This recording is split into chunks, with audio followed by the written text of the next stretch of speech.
Good morning, everybody. Thank you for tuning into my segment. My name is Gurpreet Kaurman. I'm your career coach that is an expert in landing six plus figure jobs, as well as building a six-figure career. Well, let's see who's tuned in. First of all, let me check if I'm even live. I am. Okay. So, as always, first, let's see who's here. Take a time to introduce yourself. Don't be shy. Hi. Let me know where you're tuning in from. Today's segment is going to be about resumes. So the past week, I've been reviewing so many resumes. I think I've reviewed over 100 resumes already. So I got an overwhelming response to my post about, do you want to get your resume or your LinkedIn profile reviewed by me? So I have conducted a couple of Zoom sessions for free. I've reviewed hundreds of resumes this week, and which is what inspired me to do this segment today as well, teach you how to write a resume, because resume is a key to everyone's success when it comes to landing interviews.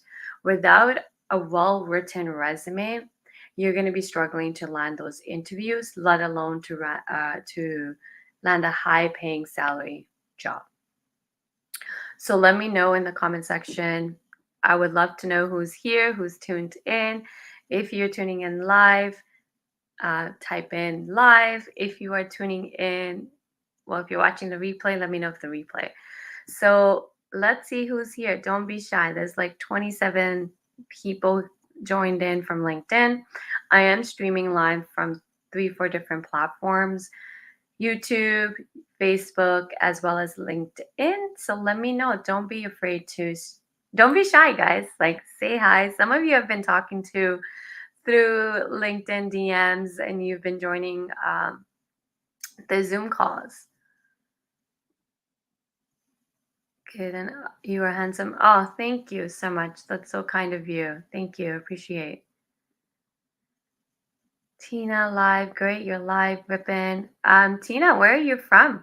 Where are you tuning in from, Tina? I would love to know the location you are tuning in from, what country you're tuning in from. Vipin is live. Great. Welcome, guys. Let me know where you're tuning in from. I'm here. Great, Tarinder. We've had some good conversations on Zoom, Tarinder. Last week I did a free coaching session as well, and you were there. Live from NJ. NJ, does that mean New Jersey? Let me know. Rohit, I'm not sure who this is, but live, welcome from Canada. Hello, Vipin.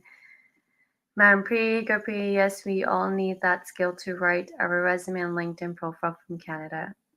Yes, that's a really great point. And I've been saying this a lot as I was reviewing so many people's resumes and LinkedIn, that resume writing is a skill that every career professional should learn how to do.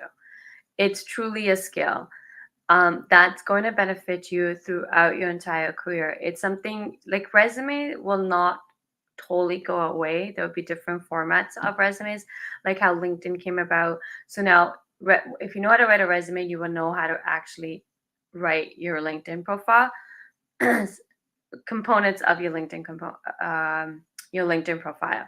So it's really, it is in a skill that everyone should have, and if you really want to learn how to write a proper resume, I actually have a resume course, which I'll talk about later in the segment.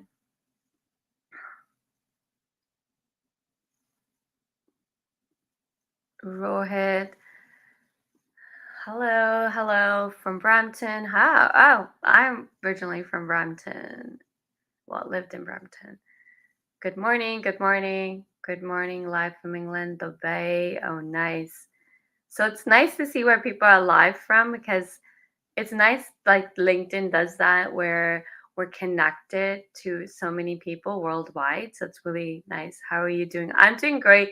My voice may sound a little bit like I'm not doing good, but Yeah, didn't sleep last night, so kind of tired. Yes, New Jersey, great. Oh, Shanghai, Kashmir. Oh, Kashmir, India, nice. How's the weather there? Okay. Okay, perfect. So thank you, everybody. So keep the comments coming. It's the best way to actually. LinkedIn is the best platform to get discover and create awareness about you, who you are, where you're from, your expertise. Okay, so I have a big question before I get into how to write a resume. How many people who are tuned in right now, let me know in the comment section if you are applying for jobs and what's the result? Are you landing any interviews? So here's one data that I always ask, and I want you to collect data because numbers don't lie and data doesn't lie, right? So here's a quick calculation that you can do to see how your resume is converting. So write down. I want you to do three numbers. So we're going to do three different data analytics. Okay. So first, let's collect data. Number one, you want to write down. Get a piece of paper and pen, and or open up notes if you're on your computer or your phone. Open your notes and just write. I'm going to ask you to write three different numbers, and we're going to do some calculations. So number one, you want to write down how many jobs you applied to. Okay, write that number down. And if someone wants to openly share their data, feel free to drop it in. That way I can do some calculation with you and show you how to calculate the conversion of your resume. Number two, how many first initial interviews have you landed from the jobs you applied? So let's say you applied to 100 jobs. You write down I applied to 100 jobs. How many interviews, the initial call for an interview, have you landed? The first initial interview. So let's say it's 6. Okay. And now you take that data and we want to calculate the conversion rate. You applied to 100 jobs, but only 6. Only 6 interviews. So you take 100 divided by 6, 16.6% or 16.7% is your conversion rate of your resume. I applied to 30 and 0 call. So if you applied to 30 jobs and you got a 0 call back, that means your resume is converting 0%, right? It's 0. So that means, Kendra, that means your resume is not converting at all. At all. So resume is an issue. The reason you want to collect this data, you don't want to apply to, it's not a numbers game.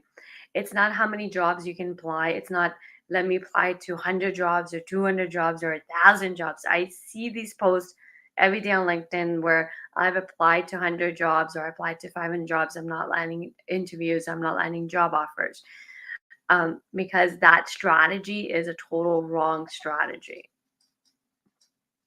Okay. Total wrong strategy. And I'm going to show you why. The reason that's wrong is you're not going to get results if you are all over, if you're applying to 100 jobs. There's no way all those 100 jobs were a right fit for you. So classic mistake people make is they just start applying to every job because I want a job. And then we don't get results. We don't want to do that. We don't want to do that because here's what we want to do is we want to get laser focused in what is it that you want. So it has to be intentional job searching. So first step, and that's the 4 steps I'm going to teach you today. There's 4 steps you have to take before you can actually even write a resume so that you land those into it. I'm not sure if it's my resume or if I'm applying for the wrong roles. So yes, chances are, 1, it's your resume. 2, it's your 30 is not a bad number. If 30 is like, let's say it's 30 jobs you applied in a month, that's not a bad number. Here's the other thing I want to give you some data now. If you have pen and paper, wherever you're taking notes, write this down. It's really important to understand what happens when you're applying to jobs online. When you're applying to jobs online, your chances of actually landing a job interview from a single job posting is 8.6%. How many actually knew that? When you're applying to a job posting, research shows when you're applying to job posting, your actual chances of landing a job interview from one single job posting is just 8.6%.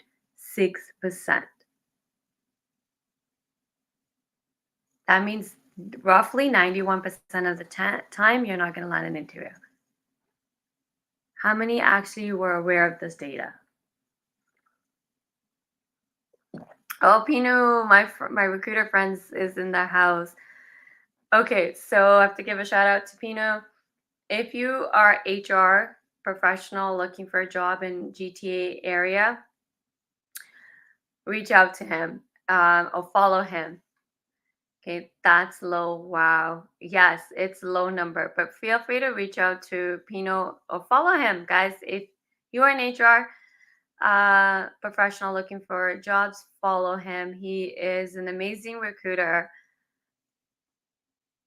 Amazing recruiter. Interesting story. Going a little bit sidetracked here, but I think I want to highlight this: the importance of building a relationship with recruiters. I saw a post, I think it was last week, where it said, if you're not like, if a recruiter reaches out to you and you're not looking for a job, then just let them know or refer somebody else. And I said that's not what you should do. You should actually build a relationship with the recruiter. Like, if a recruiter is reaching out to you and you're not looking for a job, don't say no. Say, let me hear the opportunity. Let's schedule a call. Get on the call with the recruiter so the recruiter can get to know you, you can get to know the recruiter, and you can build a relationship. It's not, again, it's not a numbers game. It's not that you need to know hundreds of recruiters or even 20 recruiters. Just having good relationships with 5 recruiters can pay off. I met Pino for a role that he was recruiting and reached out to me. We're talking about early 2000s, and look, 20 years later, I still know him. We still talk. We're still connected. He's hopped onto my LinkedIn lives. I had him as a guest. You know what I mean? So relationships pay off on the long term, and that's the key to your success. Not me, but it makes me feel better. Yeah, so data really is important. So I agree. Pino's agreeing. He's dropped his email address if you have. If there's any HR professionals in the house who's tuned into this segment, follow Eno. He's dropped his email address. Feel free to reach out to him. He recruits for HR. Pino always wants to join this call. Okay, Pino, I will invite you in. I am talking about resumes, so it'll be nice to hear from a recruiter perspective as well. So let's invite Pino in. I'm gonna walk you guys through 4 steps that you can take to really help you land interviews with resumes. So only remember that this what I'm gonna teach you is gonna work not just for resumes, it's actually gonna help you build a better LinkedIn profile as well. I'm gonna walk you through 4 steps that you need to take before you even write a resume. I'm also inviting Pino to join my LinkedIn Live. So let's see if he's available. Okay, so 4 steps that you have to take. Make sure you take out pen and paper. I'm going to teach you, I'm going to give you 4 steps you need to do before you begin your job search, before you even sit down to write a resume, before you even go on any interviews. Okay? So let me know when you're ready. Let me know you're ready to hear the 4 steps, because these 4 steps will change your life. Because the classic mistake I've been seeing, so I have reviewed in last 4 or 5 days. I have to. I'm not kidding you guys. I have reviewed over hundreds of resumes for free. I gave feedback to almost 100 people, and I conducted a couple of Zoom calls where I did review LinkedIn and resumes for free. Here's a common mistake that was throughout all the resumes I've reviewed. Number one is writing resume based on I perspective, meaning me. I have this many years experience. I have this many skills. I have I have this many years experience, this many skills. I can do this for you. I'm good at this. I want to learn this. I'm seeking this. I'm result oriented. I am result driven. Like a lot of it's just common stuff that everybody is writing. It's why you're not standing out of the crowd. Number two classic mistake I've seen in the hundred of resumes this past few days that I've reviewed. A lot of it's written from duties and responsibilities and not written from what the employer wants to see, right? So I'm going to give you 4 steps that's really important to do before you even write a resume. So get your pen and paper and write these 4 steps. This is homework I'm signing you to do, but I guarantee you will have an amazing resume if you actually take the time to do these 4 steps first. Number one step you need to do is sit there and write down every single problem you have solved in your entire career. So, for example, if you have 10 years of experience, if you've been working for 10 years, regardless of if you change positions or you transition into different careers, count for everything. So sit there and write down every single problem you have solved in your entire career life. Then once you've done that, step 2 is then go back to each problem you've written that you've solved.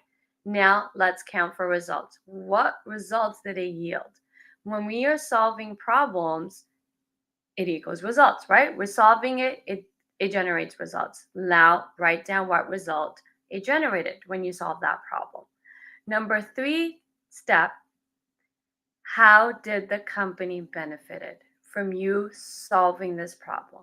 This is so crucial. You need to know how a company benefited when you solved the problem, even if it was done in a group team environment. Last step, this is another crucial point to document. If this problem went unsolved, what was it going to cost the company? This is so important to know. These 4 steps, if you take the time to do, it's going to be a lot of work, but it's well worth it. Well, here's why these 4 steps are important to know. Number one thing is it's important to know who you are. What are you capable of doing? What have you done in your entire career? We are hired to solve problems. Believe it or not, we are hired to solve problems. Every day at work in our jobs, we are solving problems, we are providing solutions, and we're getting results. If we weren't doing this, if we weren't getting results, company will say bye-bye. Meaning you get terminated, or in the tech layoff commotion, you get laid off. Who gets laid off? The weakest links, right? Company will not lay off a talent that they actually are benefiting from in a larger scale, right? It's always the weakest links that go first. It's the talent that they don't need will go first. If you are not performing, you will get terminated. We see this, right? All the time. Or you get put on a performance improvement plan. If you're not improving, your company says bye-bye, right? The other reason this is important is because when companies are hiring, they'll want results. You don't want to talk about duties and responsibilities. You want to show them firsthand how are you going to get them results, what problems you're going to solve, because, hey, guess what? I've done it in X, Y, and Z companies. It's also how you land high paying salary jobs. Also, when you know this information, these 4 steps, you're going to kill those interviews because the interviews are all about, they're going to ask you, when was the time when you solved X problem? When was the time when you encountered X? How did you deal with it? All these 4 steps are going to help you even kill those interviews. So that's why it's so important to get to know who you are, problems you've solved, results you've gotten, how company benefited, and if the problem wasn't solved, what was going to cost the company to have this problem go unsolved. This data, this information is crucial. It would also get you interviews really fast. And then when we get to resumes, that's what we want to write, right? We want to first highlight the value you're bringing to the table. I call it value proposition statement. We want to really showcase, here's how you're going to benefit from me. Here's how much money I'm going to make for you. Bottom line is money. how you are going to get an ROI from your investment, right? Companies are hiring talent, it's an investment. Every company, when they're hiring employees, they're making an investment. And then to retain the talent, they're making further investment in you, like professional developments, engagements, and so on. It's truly an investment, and company wants to see an ROI on it. So you have to be able to touch on the ROI they're going to get from hiring you. And this will help you land higher paying salary jobs. Let me know in the comment section if this has helped you, if these 4 steps have created any clarity on how to write resumes. We can't just sit and start writing resumes without actually properly brainstorming and writing, getting to know what you've done. You don't just go and write a final product. You have to go do the homework and research first. So sit down, get to know yourself, spend the weekend. If you're truly looking for a job, then do these 4 steps. Take this time over the weekend. We're already 3 months gone into 2003. I would hate for people to continue struggling in the job search. Resume is the key. Also, these 4 steps will help you write a better LinkedIn profile as well. You have connected so many dots. Thank you so much. You are welcome. Okay, now my friend Pino is here. Pino is a recruiter. So let's get his insights because he is reviewing resumes every single day and he does recruitment. So let's hear his perspective.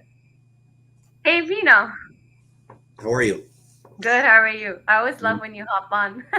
Oh no, I was working and I jumped on LinkedIn and I saw it, so I started listening. And I said, "This is a great topic," and I was just listening to what you said.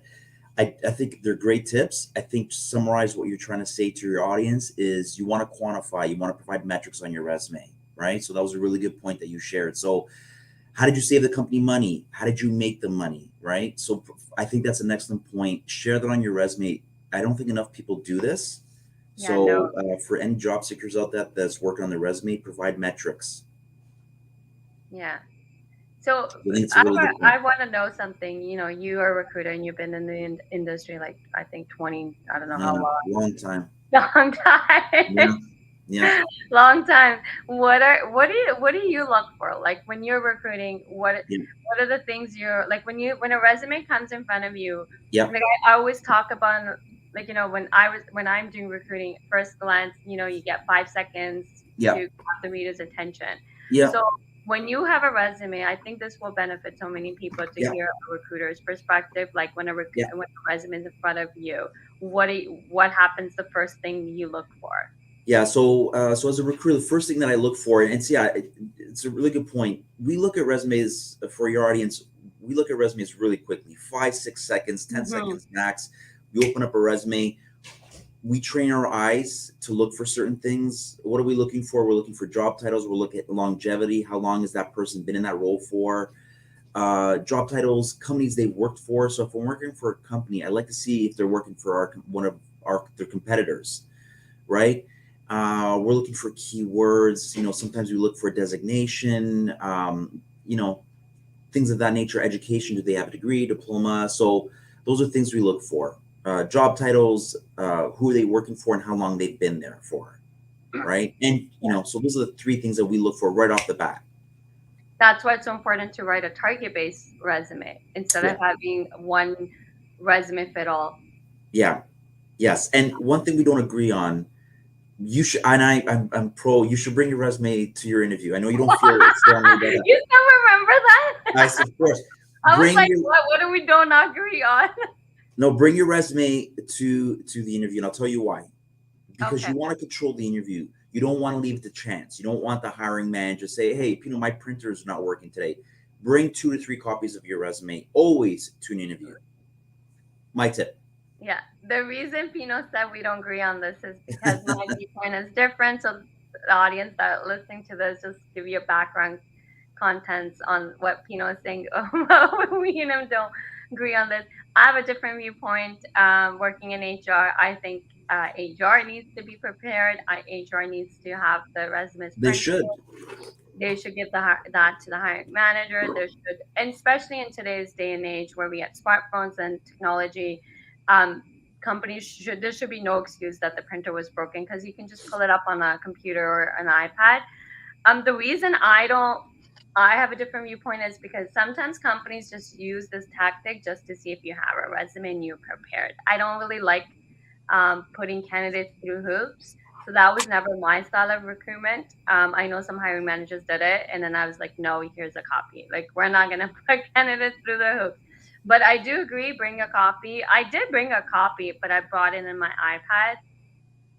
So you don't have to have a printed copy. Like, I would say leverage, bring your iPad, like leverage technology. It shows that you're tech savvy if you're showing up with an iPad. If they don't have a resume, you can say, here's a copy, give them No, your. what if they're not connected to Wi-Fi? What if you bring your tablet and they're not connected to Wi-Fi? You know what I used to do was I just used to have it Actually, taped on my to my iPad. you don't need Wi-Fi. I'm sorry. You can bring the tablet. Yeah, that's a good idea. Yeah, But you don't. I used to bring my tablet all the time. I used to have my resume on the tablet and I used to bring it. I used to bring more than just a resume. I used to have my pitch deck, based on the homework and research I did on the company, so that I have talking points and I can show what, like, here's the areas improvements. So I really went into, like, that's what I teach as a coach too. Like, the pain know their problems better than they know it themselves. But yeah, okay. So summarizing, guys, when we're recruiting, so Pino does the same thing I do when I'm recruiting. You, you have 5 seconds to grab the reader's attention. That's why what you want to do is, number one, you also want to make your resume, I call it scannable. It has to be a scannable copy. So it's really important that you make the reader's life easy, versus them trying to figure out where the information is. So that's why it's nice to even the formatting. You have your value proposition statement, what you bring into the table. Actually, before you do that, really spell out what you're an expert in. So if you are a supply chain manager or leader, write that. Write that from right from the beginning. Then it's your value proposition statement. Then write your skills. Actually, let me take a step back. Uh, Right when you write your name, right behind your last name, write down your credentials. It makes it really easy to know right off the bat that you have the credentials, right? So right after your name, write the credentials, write what you're an expert in, the position you're looking for, value proposition statement, then go into skills section, actually craft a skills section in your resume, write the skills. Then when you're going into the experience, I always follow a format called couple of sentences of a paragraph summarizing what you did, and then use the bullets to showcase the results you got, the problems you solved. And then you want to use uh, power verbs to start your sentence, and have a couple of catchy phrases that grabs the reader's attention and bold it. You should bold some stuff in your resume so it's easy for the recruiter just to scan and follow through and find the information. What else, Pino? we're talking resumes. Yeah, I it is need to all bring. about resumes. Okay. Really tip point resume. My opinion. This is my opinion. Always 2 pages, unless you're at the executive level. Your resume should be, sometimes like we've seen them at 5 or 6 pages, but on average, if you're at a mid-level point of your career, 2 pages is enough. Three is pushing it. I would keep it at two. Just a quick story. I saw a 1 page resume last year. What a fantastic resume. She got all her experience and education all on 1 page. Fantastic resume. So I'm of the How opinion a many resume years? should be How two many pages. years of experience does she have? Oh my gosh, she had over 10. She had like a she definitely, like, she was more senior. She was, definitely more senior, but her, and I said to her, well, I've never seen a 1 page resume, and it was perfect. It was perfectly laid out. It was clean, concise. She got right to the point. I go, what a fantastic resume. So it just goes to show you, even a 1 page resume can be effective. It's not the quantity, it's the quality, Yeah, right? yeah, So just keep that in mind. I think a lot of people want to oversell themselves yes. on a resume and put all these fluff words. Take all that out, get right to the point, tell your audience what you do and how you can help them. And like you said, problem solver. How can you solve my problem, right? Yeah. I do teach 1 page resume, but I teach it to use it for not when you're applying to jobs online. Because when you're applying to jobs online, we run into the applicant tracking system. You have to have all the keywords for the applicant tracking system to pull your resume and put it in front of the recruiter. I do teach a 1 page resume if you're reaching out directly to somebody, and which will it's more graphically designed, like the presentation.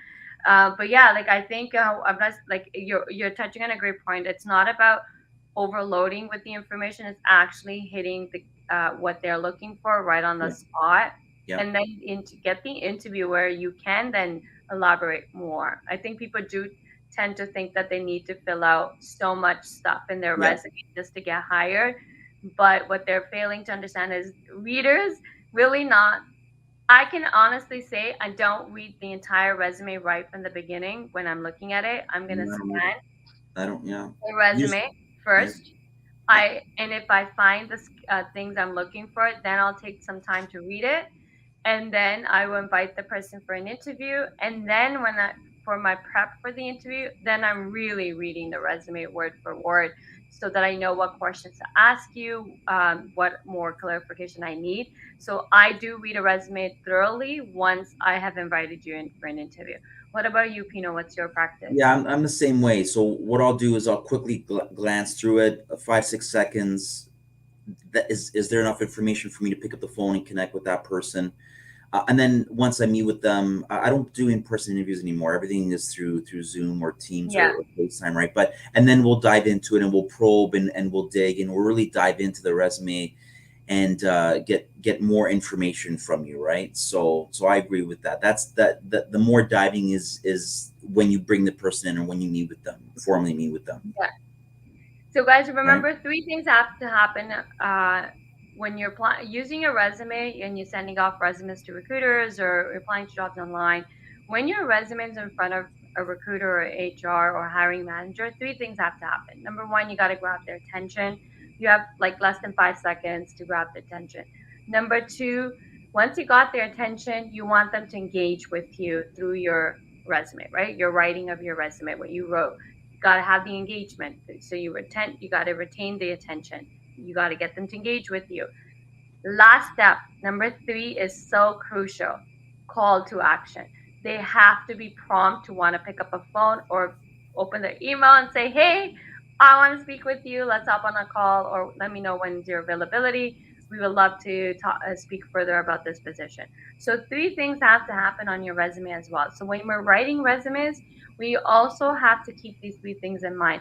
That's why when I teach resumes in my coaching program, I teach a copywriting version way of writing a resume. It's more of a marketing tactic, but it works because we're working with human beings. You have to grab their attention and then retain it. So there's an art to writing, but it's a skill I do recommend everybody learning. If anybody has questions for Pino, you got me as an HR professional. You got like Pino, who's a recruiter. Like this doesn't get any better. So if you guys have any questions, drop them in the comment section, and Pino and I will be happy to answer. And if you have any particular questions for a recruiter, um, put them down here. You have Pino, who's a recruiter, and who's been a recruiter for 20 plus years. I don't think we even introduced you properly. I know you're a recruiter. You want to give them a background of the different types of recruitments you've done? Yeah. So a little bit about me. Hang on, let me just sing an email. A little bit about me. I recruit HR professionals in Toronto, so that's all I recruit for. Is HR professionals in Toronto, full time, temporary, and contract assignments is what we focus on. I started off really quickly. Start off internally as an internal recruiter. Decided that probably wasn't the best fit for me, so I've been on the agency side since 2007. And I launched a staffing alternative in 2014, again, just specializing in the recruitment of HR professionals. And that's me. That's what I do. So I've been at it for quite some time. So I'm a dinosaur. Ginja's asking, how can you overcome the experience requirement on a job posting? It's a good question. Yeah, really good question. So, what's your take, Pino? I mean, if a job posting states that they need someone with 10 years experience, and then you're at 5, so you're 5 years less. I mean, really, there's nothing you can do. That's what they're looking for, right? I mean, most people will apply to that job. I mean, if I have a really good candidate and the client that we're working with says they need someone with 10, but I have a really good candidate that maybe has 7, I'm still willing to look at it. Let's have a conversation, right? So, but if you have 3 and they're looking for 10, that's a big gap. That's Yeah. 7 8 years, right? So I wouldn't apply to that. So make sure when you're applying to jobs, look at the qualifications and make sure that you have the qualifications, right? So um, I can't begin to tell you how many times I place a job ad and I get most of the resumes in there are actually not qualified for the job. Yeah, because They people don't are meet the not, qualifications. What people are not doing, what job reading. seekers are doing, is they're sitting at their desk and there's a phrase, they're spraying and praying. So they're Mhm. sending their resume out to a whole bunch of companies and praying that someone calls Yeah. them. That's not an effective job strategy, or that's not an effective job searching strategy. You should Yeah. have a strategy to your job search, right? Yes. That includes making a list of 10 or 15 companies you really want to join, you want to be part of, and follow them on LinkedIn, and apply to jobs that, again, that that meet their qualifications, right? Yeah. I wanna like I've tested this. Candidates don't read. You're right. They're playing a numbers game. They're applying and praying, hoping that they will get an interview. But that's not gonna work. So it's really crucial that before you apply to a job, you actually take the time to read. I can tell you 99% of candidates applying to jobs really don't read. And when you're not reading the job posting, you're losing out because the entire job posting is filled with information and clues and tips on how to write the resume because that's what they're looking for. And your entire resume has to speak 100% to that job that you're applying to. I always tell people, like, before you apply to a job, go straight to the requirements. And if you don't match the requirements, I have a rule, like, if you don't match the requirements 80-90% of the time, don't apply. You can still apply because your resume will just sit in the ATS. If your goal is just to have your resume and sit in the ATS, go for it. But if your goal is to really land a job, then only apply to jobs one you have the requirements for, and number two, I say go straight and look at the requirements. If you have 80-90% of the requirements, then go up and start reading the each line in the job posting, and really ask yourself, and can you see yourself doing this? Can you vision yourself doing it? Will you be happy doing it? Like, don't just apply to a job. I Really see. And Kendra, I hope I'm pronouncing it correctly. You said earlier that you're not sure if the roles are even right or these are the roles you even want. That's why it's really crucial to get to know what you want, who you are, what you do really want. Lately I always ask everyone a question. When someone wants to work with me and my clients, I always ask them, what's gonna make you happy? What's going to put a smile on your face? Guys, guess what? You don't want to be in a job that makes you miserable. You want to be in a job that makes you happy, you're fulfilled, you feel life, you feel that fire in you. Identify what that looks like for you. I also want to. Can I jump in Yeah? to? I can't begin to tell you how many times I place a job ad, and then people will call me. Like I placed a job ad recently for an HR generalist, and then someone called me, and she was a programmer, and she found my number. She called me, said, "Oh, I just want to talk to you about the HR generalist role." I said, "Okay, well, let me look at your resume." I go, "No, she wasn't a pro. She was an analyst, right? She was a data analyst, something along those lines, project managers." And I said, "Well, you don't have any of the requirements." And she goes, "Oh, but I can learn quickly." I said, "No, that's not how this works, Yeah. right?" So make sure that you read the job posting, make sure that you have the qualifications before you hit send, right? That's a really good point. That Right? quickly, I just want to interject a little bit and just say, companies not hiring you to learn. No. That's, I think, the biggest misconception out there is, I'm not landing interviews. How am I supposed to get the experience if company's not giving me a break? It's not the company's job to give you a break. It's really not. As I said earlier, when companies are hiring employees to come work for them, it's an investment they're making because they want to grow and scale their business, right? The companies are growing. They want to continue to grow. They want to continue to scale. They continue to want to make profits. They need talent to do that. It's your job to showcase that you are the talent they need to hire. It's not the company's job to hire you and train you. It's really not. Training is part of onboarding just to get you equipped with the company's policies, their systems, their way of doing something. That goes without saying. But to say, hey, I can learn the job, like especially HR generalists, like I don't know how it works now, but when I started my career, to become an HR journalist, you needed at least 5 years experience in HR doing various different types of HR tasks and responsibilities and the different types of problems in HR. So if you really want to transition to HR, again, there's so many ways to land a job. It's just not a job posting. If you want to be an HR journalist and you don't have the experience, applying to job postings is not really going to help you. But again, companies not going to train you how to be a journalist. They're looking for someone experienced because they want someone to come in and solve the problems, execute policies, X, Y, and Z, right? They're not going to want somebody who doesn't know how to do it, and they're not going to pay you for that role.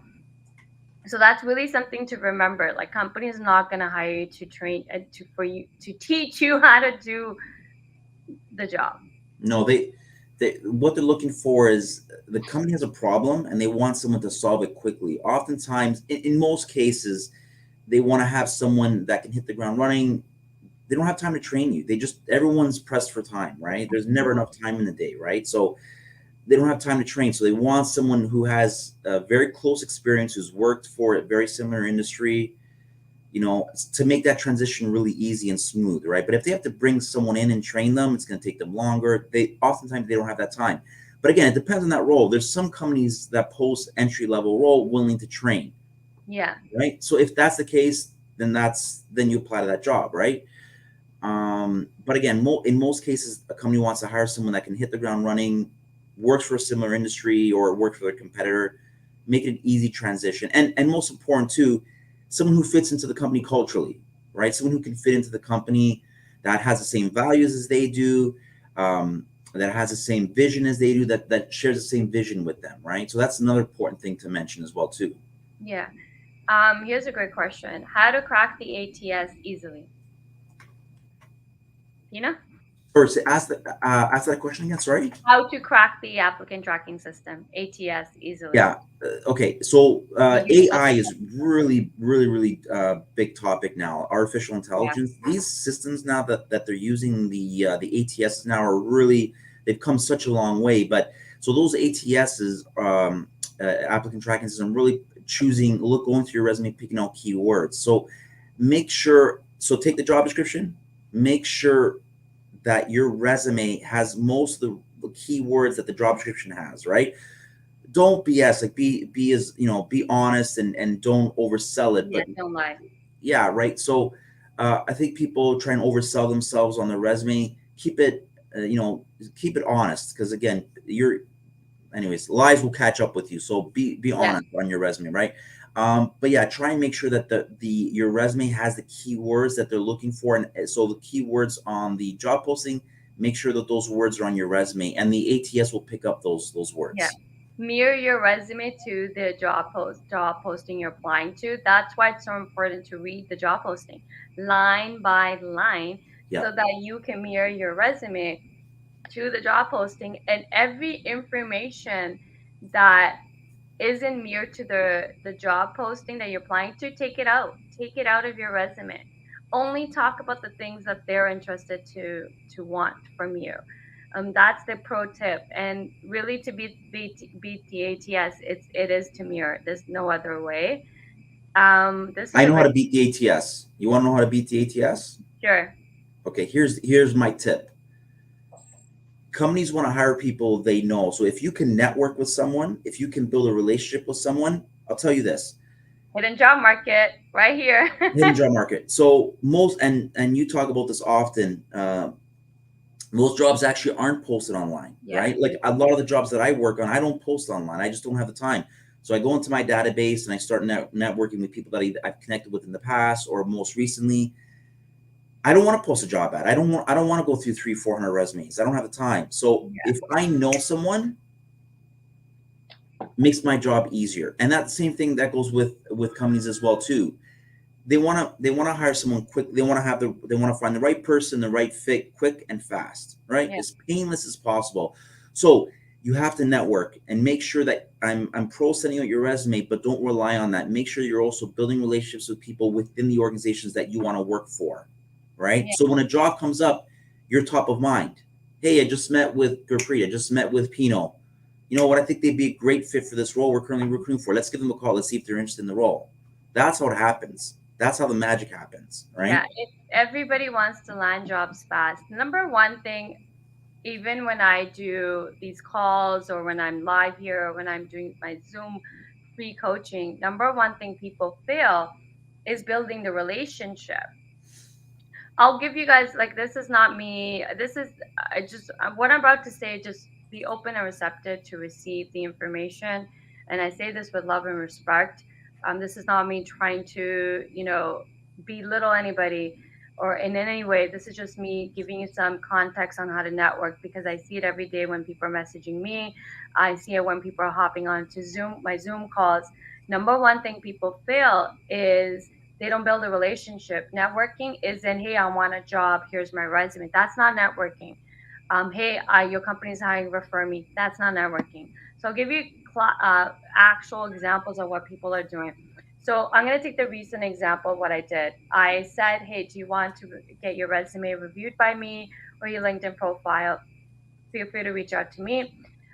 I wasn't expecting the overwhelming response, but I did. I got my inbox this past week was flooded. 95% of people that reached out to me um, said nothing. Hey, I saw your post. Here's my resume. I saw your post. Here's my LinkedIn profile. I saw your post. That's it. I can count how many people actually took the time, and I'm going to use this person. And the fact that I remember her name should tell you how to build relationships. Her name's God's Love. She messaged me. She started a conversation with, hey, Gurpreet, how's it going? I first met you at X. You came in. I was invited to speak at this association that she's part of. This is like 2 years ago, but she still remembers the my workshop that I delivered through her association that I was invited to be a speaker. And she pointed out some of the things, her takeaways from my workshop and how it impacted her. And I was like, oh, wow. I was blown away. And I was like, thank you for sharing this information with me. And there's a couple of things she said. I was like, I don't remember saying that, but oh my God, wow. And then we started having a conversation based on that. And then she asked to review her resume. I said, I would love to. But by then, I already set up a Zoom call. I said, like, I'm actually doing it through Zoom. If you have time, hop on. She did. She hopped on Zoom. And we then continued the conversation about my time at her association. I happily reviewed her resume. I was more happy to sit there, even do it for 20 minutes or 30 minutes. And then I pointed out to everybody the reason, like how she did it. And even when I was doing the Zoom calls, no one, 95% of people, actually 99% of people that hopped on the last two Zoom calls I did this week, number one, didn't even ask me how I was doing, didn't even acknowledge me, didn't even say, hey, Gurpreet, thank you so much for taking this time to put on the Zoom call and help us review our resumes with you. Thank you so much. Or even like, so that's the starting point. And then adding a little bit, hey, this is how I found you. I've been following your posts. I've been reading your content. That's how you actually build relationships, and that's how you network. What I just told you is the classic basic way of networking, is to actually acknowledge the person you want to speak with. Give them something that you admire about them. If you meaning if you're doing it through LinkedIn, don't just reach out to somebody. Take the time first. If they accepted you, you know, take the time to get to know them first through their post, their content, build a relationship. A lot of people are not building relationships. Everyone has that little bit. I understand you want a job, but having that one track mind of hitting recruiters and HR and just saying, hey, here's my resume, here's my resume, here's my resume, is really not going to get you anywhere. If you really want to build It, relationships and it take. might, you could send a resume and someone will open it and get noticed, but less likely. It's just because companies get flooded with resumes, right? Mm-hmm. So And also, what happens is when you've made an impact and you've taken the time to build a relation like that lady, her woman, her name is God's Love. I can tell you exactly what she does, because she's taken the time to build a relationship with me. I am more likely to refer her to my network openly. She doesn't have to ask me. Even in interviews, when you take the time to build a relationship with the person that's interviewing you, that relationship will pay off in the long term. I have openly referred candidates who took the time to build a relationship with me during the interview, and we had a great, pleasant conversation. And obviously, what you do after the math, after the interview, is important too. I have openly, even if they didn't get hired with the company I was recruiting for, I hope openly referred them to my network. And guess what? Because I'm HR, I've already interviewed them. I've already gave my notes. They're not gonna go and say send me a resume or whatever. They're gonna be like, hey, Gurpreet spoke to you, and she summarized whatever your talking points are. We would love to interview you. So don't underestimate the power of those interviews as well. Don't underestimate the power of networking. Networking isn't me. Networking is all about getting to know somebody. I call it making friends. Start making friends in your industry. Start making recruiters your friends. I know recruiters are really, busy. No, we're bad people. We're But I was gonna say bad people. I was gonna say me and Pino. Pino has never replaced me in a job, but but that's how we connected. Was he was we recruiting can't place everyone. We can't. exactly? But look where we are 20 years later, right? We're still in touch. You hopped on LinkedIn Live. I've had you a couple of times on my live. The relationship. Just We're because he doing a didn't TED Talks replace next. me, We're doing a TED Talks next week. you are. No, me and you. Did you tell them we're doing a TED Talks? No, we're not. Oh, Jessica. Jessica's another recruiter. Oh, She does IT recruitment. Feel free to oh, reach she's an out. IT recruiter. Anyone on IT here, connect with Yeah, Jessica. connect with her. I don't know, Jessica, you want to hop on this call? Yeah, Jessica, jump on. On that note, Send I'm me. gonna get going. Thank you, Pino, so much for hopping on last Yeah, minute. yeah. I It love was when you pop up into my LinkedIn lives when I'm talking about something. Then you're like, hey, I want to join the call. next time. Let me know. I'll join on sooner. Okay. Yeah. Oh, she doesn't do it anymore. Who doesn't Oh, do it? Jessica doesn't do it. I'm now niching. Oh, yeah. Let me on. Yes, Yeah, Jessica. let her on. She's great. She's Yeah, she great. is. I'm gonna. Okay, Pino, such a pleasure. Thank you so much Have for a great hopping on. weekend. I wasn't even expecting this. Look what it turned out to be. Thank you. Yeah. Okay, Bye. this is amazing, guys. Stick around. I have another recruiter who wants to hop on. This actually is just turning out to be a great LinkedIn Live with recruiters joining. So I'm going to invite Jessica over. Guys, to give me a second. Drop your questions. I have another recruiter who wants to join. So let's do this and get ready, guys. She's gonna drop some nuggets for you as well.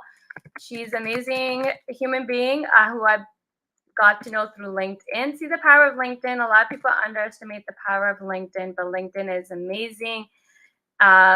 You can really meet a lot of great people. We live in a space today that we don't really have to meet people in person to build relationships. So use it. Like I have met so many amazing people through LinkedIn. Jessica, I just inboxed, I privately DM'd you on LinkedIn. I sent the link. So click on the link and follow the instructions to hop on StreamYard. Oh, so I'm looking forward to having Jessica on here. She's another amazing human being. So just to highlight, like, this is how you can build relationships with people without ever meeting them in person, is just interacting and engaging through their content. Oh, Jessica's here. Hey, how are you? Good. How are Don't mind all you? the stuff in the background here, guys. I'm good, thank you. So I saw that you were talking with Pino. I was just in another course, and I was like, oh, what are Gurpreet and Pino doing right now? So wanted to say hey and yeah, just how it's going and all that stuff. Yeah, I saw you're niching down, right? You want to introduce everybody? I know you're a recruiter. You started your own recruitment agency, so just introduce yourself. Yeah, no problem. So my name's Jessica Smith. I am the founder of Savant Recruitment. I've been a recruiter for the last decade. Started my career in agency, moved over to corporate, and I finally made the venture out last year to start my own business. Ultimately, I have been niche down in tech for the last 10 years. So a lot of people know me as like the tech recruiter, but I'm actually branching out the business and going into some different industries right now. And just, yeah, just I have the knowledge. So I'm like, I might as well, not stay niche in tech. So that's what I'm doing. Oh, so what different industries are you branching into? Construction, manufacturing, logistics, basically anything. And a lot of the work I'm doing is just right across North America right now. Oh, nice. Yeah. Okay, so we actually, Pino just happens to hop on just like you because I Yeah. was talking about resumes. So that was my segment today, was resumes, how to write a resume and why they're important, and how to really write a great resume that gets a recruiter or HR's attention so that you can land interviews. So you've been doing recruitment for a decade. I'm going to ask you some couple of similar questions so that everyone can see a different perspective, how Sure. everyone has a different perspective about resumes, and we don't all recruit the same way. There's Yeah. no right or wrong, but you're dealing with human beings, so there's no really right or wrong. But the more information you can get from different recruiters, the better it is to get an idea of how to really structure your resume. So when you are recruiting, what is the first things you see on a resume? What are you looking for when the resume is in front of you? What are you doing? Ultimately, for me, I really I'm looking at the first 3 sentences, because you have a matter of maybe 5 to 7 seconds to catch a recruiter's attention, right? So what I really want to look for, the opening headlines in that summary. Tell me, how many years of experience that you have, what you've currently done, and then other things I'm really looking for in that resume, depending on the role that you're going after too, or things like metrics and percentages and return on investment, how you helped your employer get there. But that's ultimately what I would be looking for on a resume. Ideally, I'd want that resume to be at least 1 to 2 pages long, max. Anything past that, I won't read it. So yeah, that's basically it. And anyone that can tell me just why that they would be a fit for the role, I think in the first opening headline. A lot of what I was doing when I was in corporate and I'd look for jobs, I'd actually I would customize my resume per job that I applied to. And so with me specifically, while I was in corporate, instead of just going through the ATS, I'd physically go out and reach out to the chief operating officer, or I'd go out and reach out to one of the hiring managers that I knew would be a hiring manager of me, of whatever that they were looking for. And I'd introduce myself. Other things that I've tried as well, I'd send, a Loom over and introduce myself. So I'm not sure if anyone knows what Loom is, but I would send a Loom over and just say, hey, my name is Jessica Smith. I've been a recruiter for the last decade.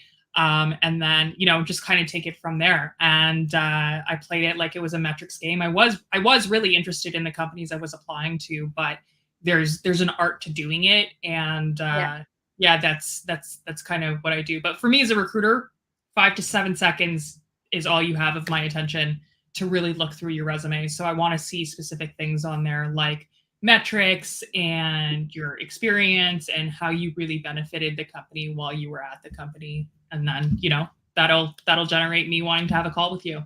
Yeah, that's exactly what Pino said. That's exactly what I was saying before Pino hopped in. Yeah. It's all about, you do really have 5 seconds to grab the reader's attention. Then you want to engage the reader when they're reading it by not talking about yourself, but more on, here's how you're going to benefit from me. Here's the results I've gotten in X, Y, and Z companies. Here's the problems I've solved. Like really touching on what they want out of the candidate versus what you're looking for. Yeah. So that's a great point. So guys, now you got a third person that's in recruitment saying the same thing. It's 5 seconds. You got to grab their attention, and you really got to focus on the value you're bringing to the table, how they're going to benefit from you, the results you're going to get for them because you've already got these results in X, Y, and Z companies. That's what's going to grab people's attention, not what you're seeking, not what your objective is, and the fluff words. Yeah. I say this a lot, that everyone's resumes look the same. So you're in recruitment, when you're looking at resumes, does majority of resumes always the same way? Yeah, you know what? Yeah. Yeah, in tech specifically, like it's really funny because some days I honestly sometimes I feel like candidates are using the exact same formatted resume. They are. So yeah, they're using the They exact. got from Google. So, like I'll see a candidate, I'm like, I just saw that resume literally like 20 minutes ago. I'll go back and I'm like, is this the same resume? So it's very confusing sometimes. But you know, I think one thing, you know, if you're really trying to capture someone's attention, because it's the same thing with me. So if I talk to a candidate, I'm representing the candidate, and I send them over to like the CEO of the company, or I send them over to the hiring manager. Like everyone needs to know, like these guys are busy, right? So I also have to encapsulate, okay, why this candidate would be a good fit, and I do it within a series of like 5 to 7 bullet points, and that's it. And then I send that over, and then they make that decision. That would be like the same methodology I would suggest as a candidate you use. Give 5 bullet points of things that you did that were extraordinary, and then just, you know, soft call to action. Would you mind jumping on a call? That's it. That's all you got to do, and then, you know, you just basically take it from there. But yeah, these guys only have a certain amount of time in their day to a lot, and they're not going to be sifting through emails and going through same thing. So yeah. That's why it's so important to stand out and not blend in. That's why I love when you said the Loom, because in my coaching program, I teach that how you can leverage Loom and send a Loom video, even as a thank, like a Loom as an intro, Loom as after the interview.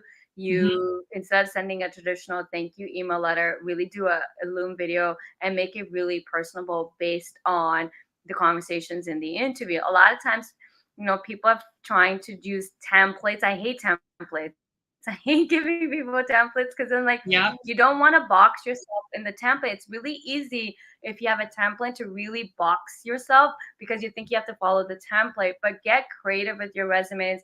I remember I used to even put companies' logos right after the company's name just to give a little spice to my resume because I'm a creative person. So just to show a little bit of creativity.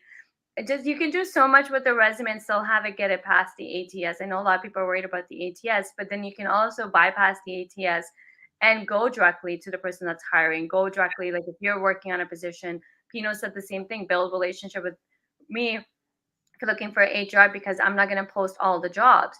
Now, Jessica, do you post all the jobs as a recruiter? Nope. So here's the thing. I mean, I think with the recruiting agency specifically, it depends on the type of jobs that I pick up.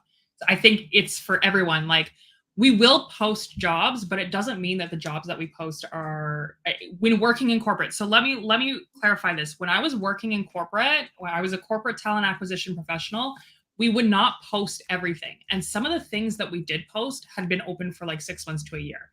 I wouldn't touch that. If I was a candidate and I were you, if a role's been open for 6 months to a year, don't even bother applying to that because that employer is not concerned about like hiring for that role at all. That's the role, at least a month to 2 months max. That's it. But if not, like, and you see the role's been open for a really long time, that employer is not really focused on getting that role filled. Another thing to, what was the question again?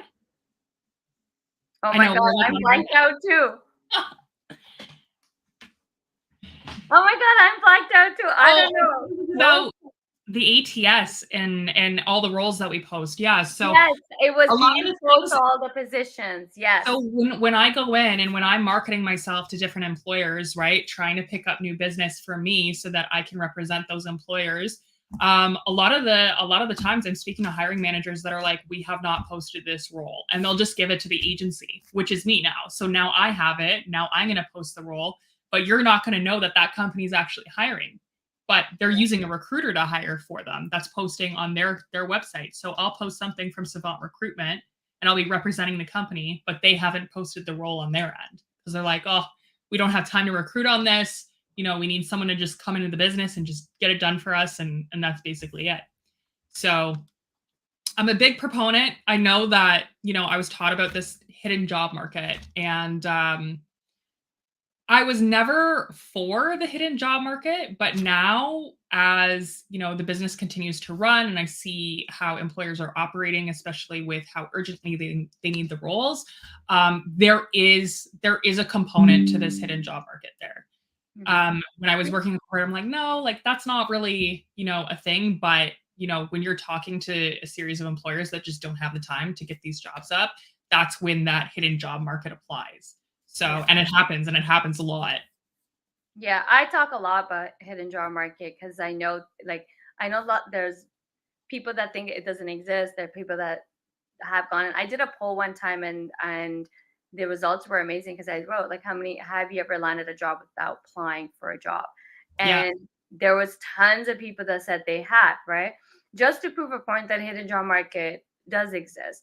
And then Pino, and that's why I asked, did you post all the jobs? Because I know there's a couple of some recruiters out there that's saying no, they post all the jobs, and they're saying anybody that talks about the hidden job market's a myth and then stuff. But it's like, no, it's not a myth. It's not even about, forget the hidden job market. Some recruiters are not posting all the jobs. And like, you're the True. second person that We came don't on. want to pay. We don't want, here's the thing. Why are we going to, if I can actively go out and advertise a position to someone without having to pay a fee to LinkedIn, why am I going to do that? Right. Mhm. I'd rather have the in-mails and just message the person that I think would be a fit. And that's it. And like, let's get on. There's always an added cost to the recruiter. Right. Yeah. So, I don't want to tell you what I'm paying in overhead, but to do the advertising, to post the jobs, all these different things, like sometimes it just doesn't make sense to post it. And so we'll just go out and look for these people. Yeah. Even for a company, when I worked in the corporate side of recruitment, I've always worked in the corporate side of recruitment. It's a cost. Yeah. And then, cost to post. Then it's time and cost for screening all the incoming resumes where like you're getting so many. And then you invest in the applicant tracking system and whatnot. Everything is a cost. And well, why also, like Pino pointed out, and I used to do the same thing. Why am I going to post a job and have to filter through all the resumes when I can just go out and go get the candidate that I'm really like aligned with and interested in talking to, and then just leverage LinkedIn. And then I was just always leveraging LinkedIn in my entire recruitment, and all the years I've been doing recruitment, barely posted, but I will always leverage LinkedIn and start reaching out to candidates directly. And that's one of the things I keep telling people, like your LinkedIn is the best bet in getting a job. It works wonders for you in so many levels. Like recruiters can be reaching out to you for job positions. You can create awareness that you exist through your LinkedIn profile by you also engaging with other people's content, writing thoughtful. You can write your own content. Like the sky's the limit on LinkedIn, and you can really speed up your career results and land those jobs faster, and also grow your career faster, right?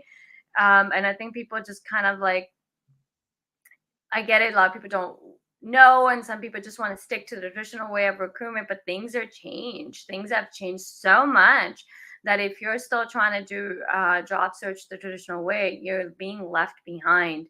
Everybody else that's picking up it's not the new way, but the way things are done now is the key to your success. Yeah, I agree. It's changed so much, especially over the last like 2 to 3 years. Like the way compared to 5 years ago when I was doing recruitment, it was a little bit of an easier market, I would say. But now with how everything's going, where employers, they're cautious, employees are cautious, candidates are really cautious. We're just in a new we're in a new game of how to play. We're in a new era of how to play this game. Yep. So Definitely. yeah. I have to ask you a very important question, because this is like and you have a decade in tech recruitment, and everyone that reaches out to me that's tech related always has this concern: the tech layoffs. How's the job market from your perspective? And again, it's from your perspective. How's the job market in the tech? So I've been paying attention to a lot of the job market statistics. It's not great. So which is part of the reason why I've also had to do a pivot myself. That's not to say that there aren't opportunities there. It's not great. If you're paying attention to the news, and obviously we had the Silicon Valley, bank end up basically imploding 2 weeks Mhm. ago. So now we have a huge runoff of what's going on. And so I think right now everyone's just really holding on to their seats with what's going to happen, especially with the interest rate. With the interest rates, are they going to hike and inflation and whatnot? I'm not saying that the opportunities aren't there, but I think everyone in the tech space is really cautious right now because Yeah. I'm seeing it in my business, right? It was easier for me to pick up tech business last year, and compared to this year, it's been a little bit of a challenge, right? So I've also gone out and said, okay, well, I do have other industry knowledge. I should be utilizing that and pivoting the business the way I can. Yeah, that makes so much sense. So, guys, you've heard it first time from Jessica, the tech industry. I think I think it benefits to know how the market is shifting when you're looking for a job, because you really need to understand the market in order to be successful. It's like tech, there are companies hiring, but because of the tech layoffs, there's also tons of talent out there that's looking for Mhm. tech jobs. So now using generic words or fluff words and same templates really not going to help you stand out. So always know the market you're in. I think for tech, I would say employer market, because any company that's hiring for tech also knows there's tons of talent pool that has just exploded in the last, what are we talking about? How many months now this tech layoff has been going on? Some would say maybe a year, but let's say under less than a year, the tech talent, obviously there's more tech talent available than jobs. So they always know what market you're playing in. When there's always a shift in market. And in the last 3-4 years during the COVID, we've seen so many shifts happen so fast. First is the employer market, then it was a candidate market, then it was the what was it? The great resignation, then it was quiet quitting, and then it's like, there's so much happening in light of the whole COVID situation. I think that's where a lot of shits are happening. What's your take on that? There's just yeah, there's a lot. Like we've been hit over the last 3 years. I think if you're specifically in tech right now, I would say I think everyone's really kind of reevaluating what their career is in tech. Hmm. Don't, continue to go down the path of I want to stay in software as a service and that's the be all and end all. Because I've also sat here and I've said, okay, do I really want to stay niche in tech or do I want to do something different? And I've also considered, hey, maybe I should just join another industry or do something different, right? And so yeah, you have a huge career in tech and that's great, but maybe, if you were to take on a technology role in like the manufacturing industry or construction or just a different industry that's a little bit different than just the straight, software as a service space, it's definitely something to consider because they're not going through it right now. They're doing really well. I see the stats. I look at it, and what we do is as business owners, we have to make data driven decisions, right? So you should be doing that too as a candidate to really help navigate how you're gonna come out on top of this market. Perfect. Any last ending remarks? I don't want to keep you on. I've been on way too long too. No, I don't want no, to keep everyone's you. just like, hey, what's up? Yeah, So I love when that happens because Pino always does that. Anytime I'm on, and then if he sees what I'm talking about and he happens to be on, he's like, "Hey, can I come on?" I'm like, "Yeah, come on." yeah. Yeah, Yeah. yeah, yeah. No, I don't have any last remarks. Thank you for having me on to Oh, you're welcome. Thank you for share hopping on with thoughts, me and that's last really minute. cool. And I saw both of you on. I'm like, hey, what's Yeah. going on, guys? And that's what I was telling everybody was like, I told the story how I met Pino, and then when you said you want to hop on, I'm like, but like, hey, you want to hop on? You're like, yeah. And I was telling people how I met you. I'm like, I don't know Jessica per se in person. I've never met her Yeah. in person, but we met through LinkedIn, Yep. started engaging with each other's content, and that's it. And this is the first time I'm actually even talking to you. Last 10 years of my whole entire career has been done over LinkedIn. Like last time I applied physically for a job was like when I was 15 years old. So the last 10 years, all through LinkedIn, having conversation since I was a little girl. I feel like I've been working forever. So yeah, But that's the power, right? Like that's the yeah, power of LinkedIn, and everyone should be utilizing the power of LinkedIn by engaging and talking and meeting people. Even if yeah, it's through Zoom, you don't have to physically meet people Yeah. anymore. Yeah, 100%, 100%. I do a lot of the stuff I do through Zoom too. I'm not going in. I do some in person, but Yeah. not all the time, right? I like So, the in person, but I also like, time constrained. It's easier to yeah, quickly get on the Zoom, get the call, get the information, and figure out from there. yeah, And it's a lot easier, right? faster Yeah, for it's a sure. lot more faster than to like, okay, what day? Let's drive here. Like, you know what I mean? Yeah, And plus, you can be able to service as different companies in different states or yeah, provinces, right? You can grow your business bigger yeah, by virtually yeah. utilizing virtual tools, right? Sure. Yeah, go all over. Anyone that's watching, literally just go all over and try and look for Yeah, jobs everywhere. yeah, Don't just stay like stuck in Canada. So, yeah, yeah. Thank you so much, Jessica. I hope you have a great Friday and a great sounds weekend. Thank good. you. All right, have a good Bye. weekend. You too. Bye. There you go, guys. You've heard from two additional recruiters that magically happens to be watching and want to hop on and share the tips and advice. And that's the power of LinkedIn, right? You don't know who's watching. You don't know who can give you any tips and advice. You don't know how doors can open for you. Really leverage the power of LinkedIn. And I'm an expert in leveraging LinkedIn. I've been nominated as top 15 LinkedIn experts this year. And in January, I was recognized as a top 15 LinkedIn expert. So feel free. There is a question that I do want to answer. This is a great question. I wrote down your 4 points, tips, and everything makes sense except for the last one, how I would input into my resume how your company would have been impacted if you did not solve that problem. And I may be just overthinking. You're a little bit overthinking. You don't have to write down on your resume how your company would be impacted if the problem wasn't solved. That's for you to know that knowledge, because when you go to the interviews, you'll be able to talk on it. The reason you always want to know if the problem went unsolved, what would it cost and what would the impact is, because that's will help you better understand how to write that result into your resume, as well as communication, effective communication. I do have a resume course if anybody is interested to really learn how to write a resume the way I've been talking all day today on LinkedIn Live, as well as the other two great recruiters, Jessica and Pino, share their inputs. It's all about results, right? Speaking on the results. If you don't know how to write a resume that's result based, I teach result pain based resume writing. That's helped thousands of career professionals really start landing interviews, because resume is the key, and it also helps you become a better interviewer.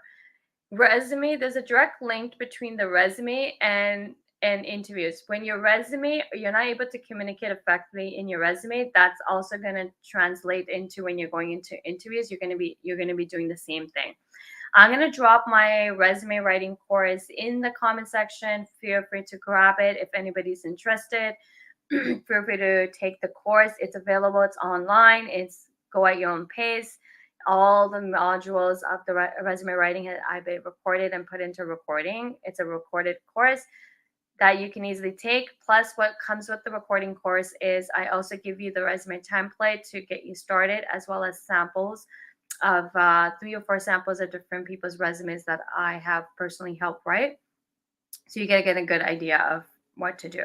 So I hope this segment has been helpful. If it has, let me know in the comment section. Please let me know in the comment section if my segment today has helped you with the resume, also getting some great insights from other recruiters who work in the industry for decades. Now you learned from 3 professionals that are experts in recruitment and hiring on how to do a resume, and you also got the insights of when they're screening resumes, what they're actually looking for. So I hope the segment has helped. Thank you so much for tuning in. Until next time, bye.